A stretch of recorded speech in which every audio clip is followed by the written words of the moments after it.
എത്ര വില കൊടുത്താണല്ലേ നമ്മൾ സാമ്പാർ പൊടിയൊക്കെ പുറത്തുനിന്ന് വാങ്ങുന്നത്. ഇനി നമുക്ക് വീട്ടിൽ തന്നെ സാമ്പാർ പൊടി ഉണ്ടാക്കിയാലോ. അപ്പോൾ നമുക്കത് എങ്ങനെയാണെന്ന് നോക്കാം. അപ്പോൾ ആദ്യം നമ്മൾ ചെയ്യാൻ പോകുന്നത് മല്ലി. ഇത് 1/2 കിലോ മല്ലിയാണ് കേട്ടോ, മുഴുവൻ മല്ലി.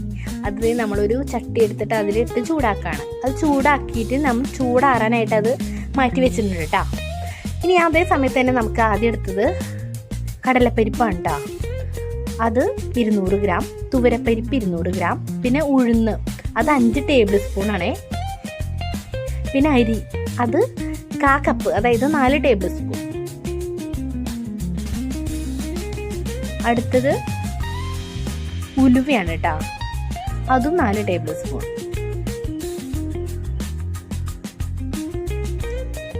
ഇനി നമുക്ക് ലാസ്റ്റ് അതിൽ ചേർക്കേണ്ടത് വേപ്പില. അത് കുറച്ച് കൂടുതൽ ചേർത്ത് കേട്ടോ, നല്ല മണം കിട്ടും നമ്മുടെ സാമ്പാർ പൊടിക്ക്. അതൊക്കെ ഇട്ടിട്ട് നന്നായിട്ട് നമുക്കൊന്ന് വറുത്തെടുക്കണം കേട്ടോ. ഈ കറിവേപ്പിലേക്ക് ഒന്ന് നന്നായിട്ട് റോസ്റ്റ് ആയിട്ട് കിട്ടണം. അതുവരെ നമുക്കിതേ വറുത്തെടുക്കണതേ. ഇപ്പോൾ ഇങ്ങനെ ആയിട്ടുണ്ട് കേട്ടോ. അരിയൊക്കെ നന്നായി വറുത്ത് കിട്ടണം കേട്ടോ നമുക്ക്. അതുവരെ ഒന്ന് വറുത്തെടുക്കണം, കരിഞ്ഞു പോകരുത്. ഏകദേശം ഈ രീതിയിലാവുമ്പോൾ നമുക്ക് ഫ്ലെയിം ഓഫ് ചെയ്ത് മാറ്റി വെക്കാം കേട്ടോ. ഇത് ചൂടാറാനായിട്ട് മാറ്റി വെക്കണം. ആ സമയം കൂടി ഞാൻ നേരത്തെ വറുത്തെടുത്ത മല്ലി പൊടിപ്പിച്ചെടുത്തിട്ടുണ്ട് കേട്ടോ. നമ്മുടെ മിക്സി ജാറിൽ തന്നെ പൊടിച്ചെടുത്താൽ മതി. അത് മാറ്റി വെച്ചിട്ടുണ്ട്. ഇനി നമ്മൾ രണ്ടാമത് വറുത്തില്ലേ തുവരപ്പരിപ്പ്, കടലപ്പരിപ്പ്, അതെല്ലാം കൂടെ അത് ആ സെക്ഷനും കൂടെ ഞാൻ പൊടിച്ചെടുത്തിട്ടുണ്ട് കേട്ടോ. അതും അതിലേക്ക് ചേർത്തു. പിന്നെ നമ്മളിതിൽ വറ്റൽമുളക് ഉണ്ടെങ്കിൽ വറ്റൽമുളക് വറുത്തിട്ട് പൊടിച്ചെടുക്കാൻ വീട്ടിൽ.